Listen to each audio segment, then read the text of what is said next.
And also கோடி roads பார்த்தீங்கன்னா என்ன சொல்லியிருக்காங்கன்னா ஏஇடபிள்யூ விட்டு வெளியே வரதுக்கான மெயின் ரீசன் நான் வந்து டிஸ்ரெஸ்பெக்ட்ஃபுல்லாக ஃபீல் பண்ணேன்றதான் வந்து பார்த்தீங்கன்னா சொல்லியிருக்காங்க.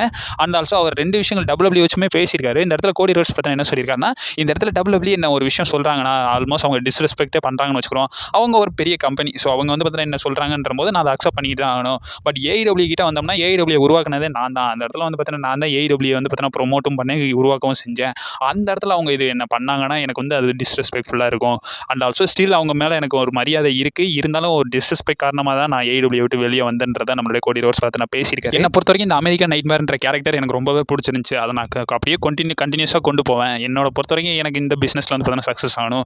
ஏஇடபிள்யூ வந்து எனக்கு பழி வாங்கணுன்ற ஒரு ஐடியாவும் கிடையாது. என்னை பொறுத்த வரைக்கும் இப்போ டபிள்யூல இருக்கேன். இந்த டபிள்யூலே வந்து பார்த்தீங்கன்னா ஒரு நல்ல பொசிஷனுக்கு போகணும். ஒரு ஃபேஸ் ஆஃப் த கம்பெனியாக நான் நல்லா போகணுன்றதை தான் வந்து பார்த்தீங்கன்னா கோடி ரோட்ஸ் பார்த்தீங்கன்னா சொல்லியிருக்காரு. என்னை பொறுத்த வரைக்கும் இந்த ஏஇடபிள்யூ போய் எந்த ஒரு ரிவெஞ்ச் எடுக்கணும்ன்ற மைண்ட் செட்டும் எனக்கு கிடையாதுன்றதை கோடி ரோட்ஸ் பார்த்தீங்கன்னா சொல்லியிருக்காரு. இவர் சொல்லியிருக்கிறத வச்சு உங்களோட ஒப்பீனியன் என்னன்றதை மறக்காம கமெண்ட் பாக்ஸில் மென்ஷன் பண்ணி விடலாம்.